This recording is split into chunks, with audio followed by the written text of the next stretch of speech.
ಮನೆ ಬೆಳಗುವ ಬೆಳಕಾಗಿರುವ ಜಗತ್ತಿನ ಎಲ್ಲ ಸುಂದರ ಮನೋಭಾವದ ಮಹಿಳೆಯರಿಗೆ ಮಹಿಳಾ ದಿನಾಚರಣೆಯ ಶುಭಾಶಯಗಳು. ಸಿಂಪಲ್ಲಾಗಿ ಊಟ ಮಾಡ್ಕೊಂಡ್ವಿ. ಸಾಯಂಕಾಲ ನನಗೆ ವೀಡಿಯೋ ಶೂಟ್ ಮಾಡೋಕ್ಕಾಗಲಿಲ್ಲ, ಎಡಿಟಿಂಗ್ ಇತ್ತು, ಹಾಗಾಗಿ ನಾನು ವೀಡಿಯೋ ಶೂಟ್ ಮಾಡಲಿಲ್ಲ. ನೆಕ್ಸ್ಟ್ ಡೇ ಸಾಟರ್ಡೇ ಮಾರ್ನಿಂಗ್ ವ್ಲಾಗ್ನ ಅಪ್ಲೋಡ್ ಮಾಡ್ತಾಯಿದ್ದೀನಿ. Hi friends, welcome to my channel. ಹೇಗಿದ್ದೀರಾ ಎಲ್ಲರೂ? ಚೆನ್ನಾಗಿದ್ದೀರಾ? ಬನ್ನಿ ಇವತ್ತಿನ ವ್ಲಾಗ್ ಸ್ಟಾರ್ಟ್ ಮಾಡ್ತಾಯಿದ್ದೀನಿ. ಬಾಗಿಲೆಲ್ಲ ಗೂಡಿಸ್ಕೊಂಡ್ಬಿಟ್ಟು ರಂಗೋಲಿ ಹಾಕಿ ಬಂದೆ. ಮಕ್ಕಳು ಮಲ್ಕೊಂಡಿದ್ದಾರೆ. ಇನ್ನು ಟೈಮ್ ಬಂದುಬಿಟ್ಟು 8 ಗಂಟೆ. ನಿನ್ನೆ ಸ್ವಲ್ಪ ಲೇಟಾಗಿ ಮಲ್ಕೊಂಡ್ರು, ಹಾಗಾಗಿ ಖುಷಿ ಇದ್ದೇಳಮ್ಮ, ಓದಬೇಕಲ್ಲ.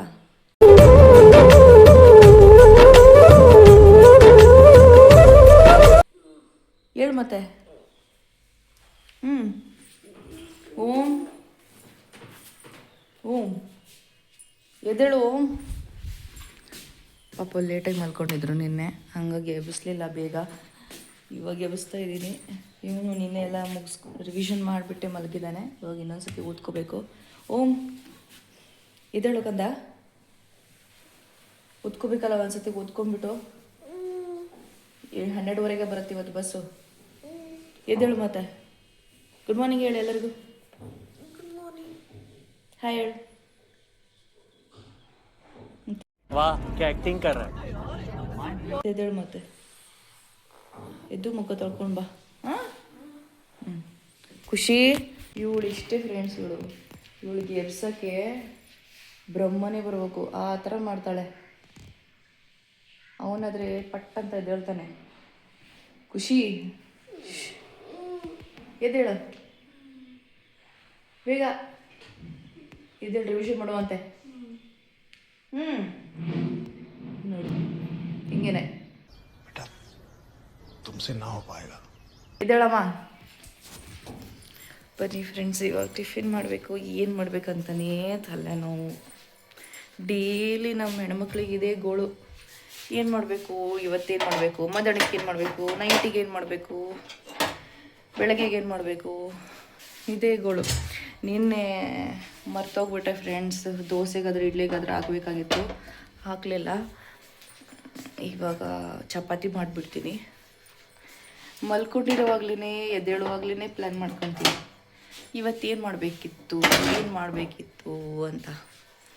ಸೊ ಹಾಗಾಗಿ ಆಲೂಗಡ್ಡೆ ಇದೆ, ಆಲೂಗಡ್ಡೆಗೆ ಪಲ್ಯ ಮಾಡಿಬಿಟ್ಟು ಚಪಾತಿ ಮಾಡಿಬಿಡ್ತೀನಿ. ಮಧ್ಯಾಹ್ನಕ್ಕೆ ರೈಸ್ ಮಾಡ್ತೀನಿ.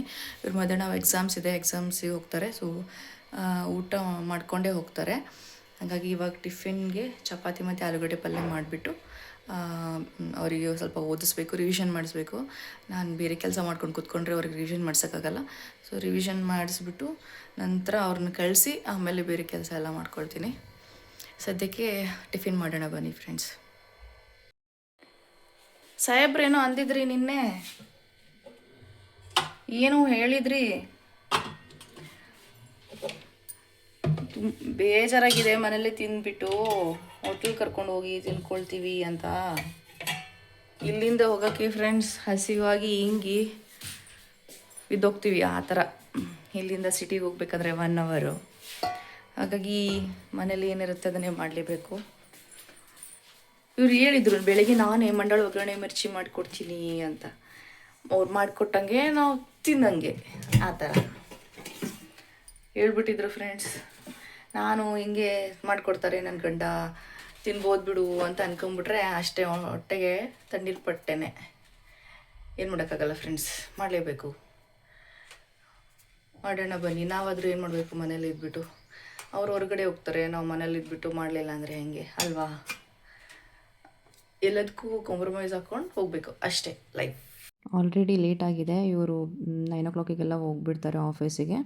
ಹಾಗಾಗಿ ಬೇಗ ಚಪಾತಿ ನಾದ್ಕೊಂಬಿಟ್ಟು ಆಲೂಗಡ್ಡೆ ಪಲ್ಯ ಮಾಡ್ಕೋಬೇಕು. ತರಕಾರಿ ಎಲ್ಲ ಖಾಲಿ ಆಗಿದೆ. ಸಾಟರ್ಡೆ ಅಷ್ಟೊತ್ತಿಗೆಲ್ಲ ಏನೇನಿರುತ್ತೆ ತರಕಾರಿ ಖಾಲಿ ಆಗ್ತಾ ಬರುತ್ತೆ. ಸಂಡೇನೇ ಮತ್ತೆ ಸಿಗೋದು ನಮಗೆ. ಇಲ್ಲೇ ಒಂದು ಹತ್ತಿರ ಚಿಕ್ಕ ಹಳ್ಳಿ ಇದೆ. ಸೊ ಅಲ್ಲಿ ತರಕಾರಿ ಎಲ್ಲ ಮಾರ್ತಾರೆ. ಅಲ್ಲೇ ಹೋಗಿ ತೊಗೊಂಬರ್ತೀವಿ ನಾವು. ಚಪಾತಿ ಹಿಟ್ಟು ಚೆನ್ನಾಗಿ ಸಾಫ್ಟಾಗಿ ನಾದ್ಕೊಂಬಿಟ್ಟು ಮುಚ್ಚಿಡ್ತೀನಿ ಒಂದು 10-15 ನಿಮಿಷ. ಈ ಕಡೆಗೆ ಆಲೂಗಡ್ಡೆ ಎಲ್ಲ ಹೆಚ್ಚಿಟ್ಕೊಳ್ತಾ ಇದ್ದೀನಿ. ಇದೊಂದು ಚಾಪರು. ಇದನ್ನು ತುಂಬ ಒಂದು 15 ವರ್ಷ ಆಯಿತು ನಾನು ತೊಗೊಂಡು. 18 ವರ್ಷ ಆಗಿದೆ ಅನಿಸುತ್ತೆ ತೊಗೊಂಡು. ನಾನು ಕೊಪ್ಪಳಲ್ಲಿದ್ದಾಗ ತೊಗೊಂಡಿದ್ದೆ. ಇನ್ನೂ ಚೆನ್ನಾಗಿದೆ ಇದು. ಬೇಗ ಬೇಗ ಆಗಬೇಕಂದ್ರೆ ಇದರಲ್ಲೇ ಮಾಡ್ಕೊಂಡಿರ್ತೀನಿ. ಇದನ್ನು ಆಲೂಗಡ್ಡೆನ ಹಾಫ್ ಸ್ಲೈಸ್ ಕಟ್ ಮಾಡಿಕೊಂಡು ಇದರಲ್ಲಿ ಇಟ್ಬಿಟ್ಟು ಹಿಂಗೆ ಪ್ರೆಸ್ ಮಾಡಿಬಿಟ್ರೆ ಆಗೋಗುತ್ತೆ. ಏನು ಯಾವಾಗಲೂ ಯೂಸ್ ಮಾಡಲ್ಲ, ಅವಾಗವಾಗ ಸ್ವಲ್ಪ ಅರ್ಜೆಂಟ್ ಇದ್ದಾಗ ನಾನು ಯೂಸ್ ಮಾಡ್ಕೊಳ್ತೀನಿ. ಇದನ್ನು ನಾನು ಹೆಚ್ಚಿಟ್ಕೊಂಡ್ಬಿಟ್ಟು ಒಂದು ಬಾಣಲೆ ಇಟ್ಟು ಎಣ್ಣೆ ಮತ್ತು ಸಾಸಿವೆ ಜೀರಿಗೆ ಹಾಕಿಬಿಟ್ಟು ಆಲೂಗಡ್ಡೆ ಹಾಕಿ ಈರುಳ್ಳಿ ಆಲೂಗಡ್ಡೆ ಹಾಕಿಬಿಟ್ಟು ಕರ್ದ್ಬಿಟ್ಟು ಅರಿಶಿನ ಉಪ್ಪು ಹಾಕಿಬಿಟ್ಟು ನೀರೇನು ಹಾಕೋ ಹಾಗಿಲ್ಲ. ಇದು ಆಲೂಗಡ್ಡೆಯಲ್ಲಿ ನೀರಿರುತ್ತಲ್ವ ಅದೇ ಹಾವಿಯಲ್ಲಿ ಇದು 5-10 ನಿಮಿಷ ಕುಕ್ಕರ್ ಸೀಟಿ ಜೊತೆಗೇ ಇಟ್ಬಿಟ್ಟು ಮುಚ್ಚಳ ಮುಚ್ಚಿಬಿಟ್ರೆ ಇದಾಗಿ ಹೋಗುತ್ತೆ. ಏನೂ ತರಕಾರಿ ಇಲ್ಲ ಅಂದರೂ ಕೂಡ ಫ್ರೆಂಡ್ಸ್ ಇದನ್ನು ಆರಾಮ್ಸೆ ಮಾಡ್ಕೋಬೋದು. ತುಂಬ ಟೇಸ್ಟಿಯಾಗುತ್ತೆ ಇದು. ಆಮೇಲೆ ಬೇಗ ಕೂಡ ಆಗುತ್ತೆ. ಬಾಣಲೆ ಇಟ್ಟು ಆ ಥರ ಮಾಡ್ಕೊಳ್ಳೋ ಬದಲು ಈ ಬಾಜಿಗಳೆಲ್ಲ ನಾವು ಕುಕ್ಕರಲ್ಲಿ ಮಾಡ್ಕೊಂಬಿಟ್ರೆ ಬೇಗನೆ ಆಗುತ್ತೆ. ನನಗಂತೂ ಕುಕ್ಕರಲ್ಲೇ ಪಲ್ಯ ಅಥವಾ ಒಗ್ಗರಣೆ ಏನೇ ಮಾಡ್ಕೊಳ್ಳೋದಿದ್ರು ಕುಕ್ಕರಲ್ಲೇ ಮಾಡ್ಕೊಂಬಿಡ್ತೀನಿ. ಆಲೂಗಡ್ಡೆ ಪಲ್ಯ ಸೂಪರ್ ಆಗಿದೆ, ಚಪಾತಿ ಕಾಂಬಿನೇಷನ್. ದೋಸೆ ಆಲೂಗಡ್ಡೆ ಪಲ್ಯ ಅದಕ್ಕೆ ಇದಕ್ಕೂ ಭಾಳ ಡಿಫ್ರೆನ್ಸ್ ಚೆನ್ನಾಗಿದೆ. ಇದು ಅಚ್ಕಾರದ ಪುಡಿ ಹಾಕಿ ಮಾಡಿದ್ರು ಚೆನ್ನಾಗಿದೆ, taste different. Thank you. What kind of things does the speaker want to ring out and why? The speaker wants to ring out bells like grief, old ideas, feuds, war, inequality, grease.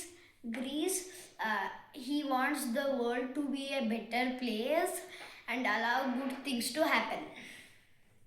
How does the speaker describe the dying of the old year? The speaker describes cloudy, frozy, late evening in the winter. यह भाव है उसे ವಾಚ್ಯಗಾತೆ.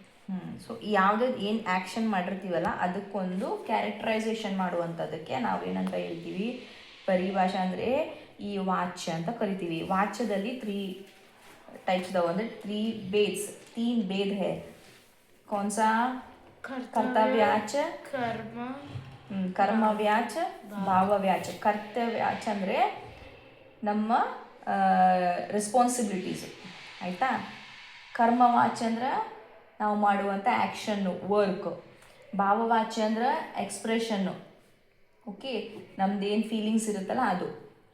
So ಕರ್ತವ್ಯ ವ್ಯಾಚ್ಯ ಅಂದರೆ ಯಾವುದು ನಮ್ಮದು responsibility ಇರುತ್ತೆ, ಏನು ವರ್ಕ್ ಇರುತ್ತೆ ಅದನ್ನು ನಾವು ಕರ್ತವ್ಯ ವ್ಯಾಚ್ಯ ಅಂತ ಕರಿತೀವಿ. ಇದು ಮಕ್ಕಳು ಮಧ್ಯಾಹ್ನ ಊಟ ಮಾಡಿಕೊಂಡು ಸ್ಕೂಲಿಗೆ ಹೋದರು ಎಕ್ಸಾಮ್ ಬರೆಯೋಕ್ಕೆ. ಸೊ ನಾನಿಲ್ಲಿ ನಮ್ಮ ಕಾಲೋನಿಯಲ್ಲಿ ಸೇಫ್ಟಿ ಡಿಪಾರ್ಟ್ಮೆಂಟಿಂದ ರಂಗೋಲಿ ಕಾಂಪಿಟೇಷನ್ ಇಟ್ಟಿದ್ರು ಲೇಡೀಸಿಗೆಲ್ಲ. ಸೊ ಅದಕ್ಕೆ ಪಾರ್ಟಿಸಿಪೇಟ್ ಮಾಡ್ಕೊತ ಹೋಗ್ತಿದ್ದೀನಿ. ನಾನೇನೂ ಪ್ರಾಕ್ಟೀಸ್ ಮಾಡಿದ್ದಿಲ್ಲ, ಮೊದಲೇ ಬ್ಯುಸಿ ಇದ್ದೆ ಮಕ್ಕಳಿಗೆ ಓದಿಸೋದು ಹಾಗೆ ಬೇರೆ ಎಲ್ಲ ಕೆಲಸದಲ್ಲಿ. ಸುಮ್ಮನೆ ಏನೋ ಒಂದು ಸೇಫ್ಟಿದು ಒಂದು ಲೋಗೋ ಇತ್ತು, ಅದನ್ನು ಬಿಡಿಸ್ಬಿಟ್ಟು ಪಾರ್ಟಿಸಿಪೇಟ್ ಮಾಡ್ದಂಗೆ ಆಗುತ್ತೆ ಅಂತ ಪಾರ್ಟಿಸಿಪೇಟ್ ಮಾಡಿಬಿಟ್ಟು ಬಂದೆ. ಸೊ ಇದಕ್ಕೆ ಪ್ರೈಸ್ ಎಲ್ಲ ಇನ್ನೂ ಇವತ್ತೇನು ಮೆನ್ಷನ್ ಮಾಡಿಲ್ಲ. ಸೊ ಎಲ್ಲ ಬರ್ಕೊಂಡು ಹೋಗಿದ್ದಾರೆ ಟಾಪರ್ಸಿಂದ ಲಿಸ್ಟಿಂದ. ಸೊ ನೆಕ್ಸ್ಟ್ ಡೇ ಏನೋ ಹೇಳ್ಬೋದು, ಗೊತ್ತಿಲ್ಲ ನನಗೆ. ಇದನ್ನು ಮುಗಿಸ್ಕೊಂಡು ಬರೋಕ್ಕೇ 6:30 ಆಗೋಯಿತು. ಸೊ ಟಯರ್ಡ್ ಆಗಿಬಿಟ್ಟಿದೆ ನಾನು. ಹಾಗಾಗಿ ಲೈಟಾಗಿ ಮಂಡಾಳು ಒಗ್ಗರಣೆ ಮತ್ತು ಮಿರ್ಚಿ ಮಾಡ್ಕೊಂಡ್ವಿ. ಬೆಳಗ್ಗೆ ಚಪಾತಿ ಮತ್ತು ಮಧ್ಯಾಹ್ನ ರೈಸ್ ಆಗಿತ್ತಲ್ವ, ಸೊ ಹಾಗಾಗಿ ಮಿರ್ಚಿ ಮತ್ತು ಮಂಡಾಳು ಒಗ್ಗರಣೆ ಮಾಡಿಕೊಂಡೆ. ಇದೇನಿಲ್ಲ ಫ್ರೆಂಡ್ಸ್, ಸಿಂಪಲ್ ಆಗಿದೆ. ಚಿತ್ರಾನ್ನಕ್ಕೆ ಒಗ್ಗರಣೆ ಮಾಡ್ತೀವಿ ಅದೇ ಥರ ಮಾಡ್ಕೊಂಬಿಟ್ಟು ಹುಣಸೆ ಹಣ್ಣಿನ ರಸ ಹಾಕಬೇಕು ಅಷ್ಟೇನೆ. ನಾನು ಮಾಡ್ಕೊಂಡಿರೋವಂಥ ಮೆಜರ್ಮೆಂಟಲ್ಲಿ ಕಡಲೆ ಹಿಟ್ಟೆಲ್ಲ ಕಲಿಸ್ಕೊಂಬಿಟ್ಟು ಮಿರ್ಚಿ ಮಾಡಿಕೊಂಡ್ರೆ ತುಂಬ ಚೆನ್ನಾಗಾಗುತ್ತೆ. ಆಮೇಲೆ ಇದರಲ್ಲಿ ನಾನು 3 ಕಪ್ಸ್ ಹಾಕ್ಕೊಂಡಿದ್ದೀನಿ.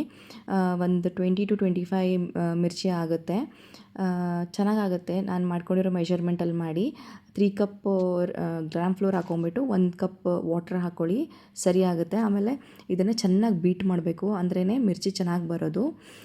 ಒಂದು 1/4 ಟೀ ಸ್ಪೂನ್ ನಾನು ಸೋಡಾ ಪುಡಿ ಹಾಕ್ಕೊಂಡಿದ್ದೀನಿ, ಮತ್ತು ಅಜ್ವೈನು ಮತ್ತು ಉಪ್ಪು ಹಾಕ್ಕೊಂಡಿದ್ದೀನಿ, ಇಷ್ಟೇನೆ. ಮತ್ತು friend 8th March women's day ದಿನಾನೇ ನನ್ನ ಕಸಿನ್ ಸಿಸ್ಟರ್ ಶೀತಲ್ದಿದು ಬರ್ಡೇ ಇದೆ. ಸೊ ಅವಳಿಗೆ ವಿಡಿಯೋ ಮುಖಾಂತರ ವಿಶ್ ಮಾಡ್ತಾಯಿದ್ದೀನಿ. ಹ್ಯಾಪಿ ಬರ್ಡೇ ದಿ, god bless you with health, wealth and lots of happiness in your life. ಹಾಗೆ ನನಗೆ ಸಬ್ಸ್ಕ್ರೈಬ್ ಮಾಡಿರೋ ನೇತ್ರ ಸಿಸ್ಟರ್ಗೂ ತುಂಬ ಥ್ಯಾಂಕ್ಸ್ ಸಿಸ್ಟರ್. ನನ್ನ ವ್ಲಾಗ್ಸ್ ಚೆನ್ನಾಗಾಗಿದೆ ಅಂತ ಕಮೆಂಟ್ ಮಾಡಿದ್ದೀರಾ. So thanks. ಹಾಗೆ ಸಬ್ಸ್ಕ್ರೈಬ್ ಮಾಡಿದ್ದಕ್ಕೂ ಥ್ಯಾಂಕ್ಸ್. ಯಾರ್ಯಾರು ಸಬ್ಸ್ಕ್ರೈಬ್ ಮಾಡ್ಕೊಂಡಿಲ್ಲ ಪ್ಲೀಸ್ ಸಬ್ಸ್ಕ್ರೈಬ್ ಮಾಡ್ಕೊಂಡು ನನ್ನ ಚಾನಲ್ನ ನೋಡಿ, ನಂಗೆ ಸಪೋರ್ಟ್ ಸಿಕ್ಕಂಗಾಗುತ್ತೆ. ಹಾಗೆ ಲೈಕ್ ಕೂಡ ಮಾಡಿ. ಸೊ ಅದರಿಂದ ನನ್ನ ಚಾನಲ್ ತುಂಬ ಜನಕ್ಕೆ ಶೇರ್ ಆಗುತ್ತೆ. ಆದ ಕಾರಣ ಪ್ಲೀಸ್ ಸಬ್ಸ್ಕ್ರೈಬ್ ಮಾಡಿಕೊಂಡು ಲೈಕ್ ಮಾಡಿ, ಶೇರ್ ಮಾಡಿ. ನಿಮಗೆ ಹಾಗೆ ಬೆಲ್ ಐಕನ್ ಕೂಡ ಪ್ರೆಸ್ ಮಾಡಿ. ಏನಕ್ಕಂದರೆ ಬೆಲ್ ಐಕನ್ ಪ್ರೆಸ್ ಮಾಡೋದ್ರಿಂದ ನಿಮಗೆ ನೋಟಿಫಿಕೇಷನ್ ಬರುತ್ತೆ. ನಾನು ಅಪ್ಲೋಡ್ ಮಾಡಿರೋ ವೀಡಿಯೋಗಳಿಂದ ನಿಮಗೆ ಫಸ್ಟ್ ನೋಟಿಫಿಕೇಷನ್ ಸಿಗುತ್ತೆ. ಹಾಗಾಗಿ ನನ್ನ ವೀಡಿಯೋಸ್ನ ನೀವು ಡೈರೆಕ್ಟಾಗಿ ಬೇಗ ನೋಡ್ಬೋದು. ಇಲ್ಲಿ ಮಂಡಾಳ ಒಗ್ಗರಣೆ ಕಲಿಸ್ಕೊತಾ ಇದ್ದೀನಿ, ಮಾಡಿಟ್ಕೊಂಡಿರೋದು. ಮಂಡಾಳ ಅಥವಾ ಚುರುಮುರಿ ಅಂತಲೂ ಕರಿಬೋದು, ಅಥವಾ ಕಡಲೆಪುರಿ ಅಂತಲೂ ಕರೀತಾರೆ ಬೆಂಗಳೂರು ಮೈಸೂರು ಸೈಡೆಲ್ಲ. ಸೊ ಇದನ್ನು ಒಗ್ಗರಣೆ ಎಲ್ಲ ಕಲಿಸ್ಕೊಂಬಿಟ್ಟು ಮೇಲೆ ಹುರ್ಗಡ್ಲೆ ಹಿಟ್ಟು ಪೌಡ್ರ್ ಮಾಡ್ಕೊಂಬಿಟ್ಟು ಕಲಿಸ್ಕೊಬೇಕಾಗತ್ತೆ. ಈ ಕಡೆಗೆ ಮಿರ್ಚಿ ಬಿಡ್ತಾ ಇದ್ದೀನಿ, ಸೈಮಲ್ಟೇನಿಯಸ್ಲಿ ಎರಡೂ ಕೂಡ ಆಗ್ತಾಯಿದೆ ಇಲ್ಲಿ. ಇಲ್ದಿದ್ರೆ ಲೇಟ್ ಆಗೋಗುತ್ತೆ ಊಟ ಮಾಡೋಕ್ಕೋಸ್ಕರ, ಅದಕ್ಕೆ. ಸೊ ಮಿರ್ಚಿ ಇದೇ ಥರ ಬಿಡಬೇಕು ಫ್ರೆಂಡ್ಸ್, ಅಂದರೆ ಚೆನ್ನಾಗಿರುತ್ತೆ. ಒಂದು ಕಡೆ ಮೆಣಸಿನ್ಕಾಯಿ ಕಾಣ್ತಿರ್ಬೇಕು, ಇನ್ನೊಂದು ಕಡೆ ಹಿಟ್ಟಿರಬೇಕು. ಸೊ ನಾನು ಬಿಡ್ತಿದ್ದೀನಲ್ಲ, ಇದನ್ನು ಈ ಥರ ಟ್ರೈ ಮಾಡಿ, ಚೆನ್ನಾಗಿ ಬರುತ್ತೆ ಮಿರ್ಚಿ. ಇದನ್ನು ಸ್ಟಾರ್ಟಿಂಗು ನಾವು ಹಾಕಿದಾಗ ಹೊಳ್ಸಾಕಬಾರ್ದು, ಸ್ವಲ್ಪ ಹೊತ್ತು ವೇಟ್ ಮಾಡಿಬಿಟ್ಟು ನಂತರ ಕೆಳಗಡೆ ಬೇಸ್ ಏನು ಬೇಯುತ್ತಲ್ಲ ಅದಾದ ನಂತರ ನಾನು ಹೊಳ್ಸಾಕೊಂಡು ಎರಡು ಬದಿ ಬೇಯಿಸ್ಕೊಂಡು ತಗೊಂಡಿದ್ದೀನಿ. ನೋಡಿ ಇಲ್ಲಿ ಹುರ್ಗಡ್ಲೆ ಪುಡಿನ ಹಾಕ್ಕೊಂಡ್ರೇ ಇದು ಲಾಸ್ಟಿಗೆ ಟೇಸ್ಟ್ ಬರೋದು. ಕೊತ್ತಂಬರಿ ಇದ್ದಿಲ್ಲ, ಹಾಗಾಗಿ ಹಾಕ್ಕೊಳ್ಳಿಲ್ಲ ನಾನು. ಊಟ ರೆಡಿಯಾಗಿದೆ, ಇವಾಗ ಊಟ ಮಾಡಬೇಕು. ತಂದೆಗೆ ಮಗಳಾಗಿ, ಗಂಡನಿಗೆ ಬೆಳವಣಿಗೆಯಾಗಿ, ಸಹೋದರನಿಗೆ ಆಸರೆಯಾಗಿ, ಮಗುವಿಗೆ ತಾಯಿಯಾಗಿ, ಸಾಧನೆಯಲ್ಲಿ ಸ್ಫೂರ್ತಿಯಾಗಿ, ಪ್ರೇಮಿಗೆ ಪ್ರೀತಿಯಾಗಿ, ಮನೆ ಬೆಳಗುವ ಬೆಳಕಾಗಿರುವ ಜಗತ್ತಿನ ಎಲ್ಲ ಸುಂದರ ಮನೋಭಾವದ ಮಹಿಳೆಯರಿಗೆ ಮಹಿಳಾ ದಿನಾಚರಣೆಯ ಶುಭಾಶಯಗಳು. ಫ್ರೆಂಡ್ಸ್, ಈ ವಿಡಿಯೋನ ನಾನು ಇಲ್ಲಿಗೆ ಎಂಡ್ ಮಾಡ್ತಾ ಇದ್ದೀನಿ. ಸ್ವಲ್ಪನಾದರೂ ನನ್ನ ವಿಡಿಯೋ ನಿಮ್ಗೆ ಇಷ್ಟ ಆಗಿದ್ದರೆ ಪ್ಲೀಸ್ ಸಬ್ಸ್ಕ್ರೈಬ್ ಮಾಡಿ, ಹಾಗೆ ಲೈಕ್, ಶೇರ್, ಕಮೆಂಟ್ ಮಾಡಿ. ನಾಳಿನ ವುಮೆನ್ಸ್ ಡೇಗೆ ಎಲ್ಲರಿಗೂ happy women's day. Good night, sweet dreams. See you in the next vlog. Happy Wednesday. Bye.